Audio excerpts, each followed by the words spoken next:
1915 թվականի ապրիլը հայոց պատմության ամենամռայլ էջերից է։ Մեծ հայքի գրեթե մեծ մասը շուրջ 5000 տարի բնակեցված է եղել հայերով, հայաթափվեց եւ հայ ժողովրդի ճակատագիրը դարձավ օրհասական։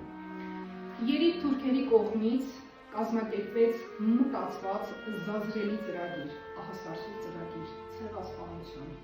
Նրանք 3 կազմակերպիչներ ունեն, 3 թաշաներ են,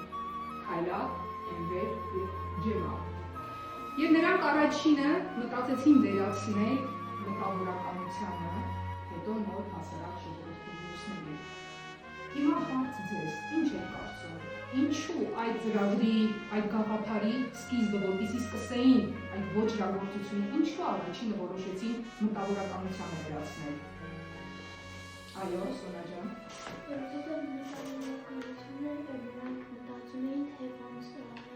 Մտածող ժողովուրդներ, ապրես։ Եվ այդ մտավորականության շարքերում ունեին բազմաթիվ հանճարեղ հայեր, գրողներ, բժիշկներ, Սիամանտո, Դանիել Վարուժան, Ռուբեն Սևակ, Գրիգոր Զոհրաբ եւ այլն։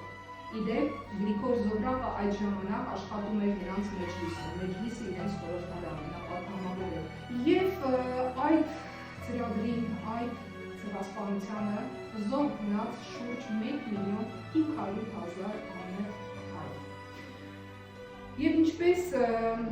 հետագայում Սևակի այդ հանճարեղ պոեմում, անառելի զանգակատուն պոեմում ինչպես էր ասում, այո, ուզեցին մեկ հայ թողնել եւ այն էլ թանգարան։ Եվ Կոմիտասը ականատեսը եղավ Աքսորի ճանապարհին որ ասորել է Կոմիտասին, ականատեսը եղավ այդ դաժան իրադարձություններին եւ այդ ամենը չէր կարող հենց այնպես նա տեսնել, անցնել խորը հետքով նրա անհաջողի վրա։ Երկար տարիներ գտնվելով Փարիզի ոգեբուժարանում մեր հանճարեղ Կոմիտասը այնտեղ կնքեց իր մահկանացուն։ Եվ արդեն 1988 թվականից հետո պետականորեն ապրիլի 24-ը ընդունվեց որպես ցեղասպանության անմեղ զոհերի հիշատակի օր եւ ամեն տարի այդ օրը բազմաթիվ հայեր գնում են իրենց հայրենիքից արդեն որ երրորդ տարին է այս տարի 1915 թվականի, այո, որ երրորդ տարին 111 տարին է այս տարի, այսինքն դարը անցել է, ինչ տեղի է ունեցել այդ ահավոր ցեղասպանությունը եղել։ 1921 թվականի մարտի 16-ին հիշում ենք այս անունը եւ ֆիքսում ենք, մարտի 16-ին Սողոմոն Տելերյանը Բեռլինում սպանեց Քայլակ Փաշային։ Եվ երբ որ դատավարություն էր լինում, գիտեք ինչ ասաց նա, ասեց այո, ես մարդ եմ սպանել, բայց ես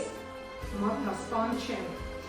Եվ իսկապես նրան արդարացրեցին։ Եվ հետո 1922 թվականի ապրիլի 17-ին դարձավ Բեռլինում Արշավի Շիրականյանը սպանեց Ջեմալ Փաշային եւ 1922 թվականի օգոստոսի 4-ին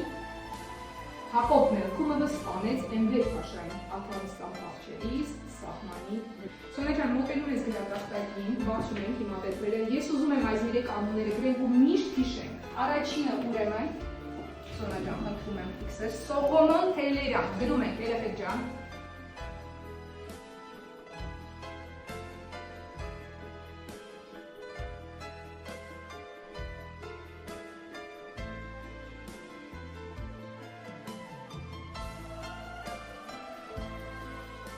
Ուզում եմ, որ միշտ հիշեք,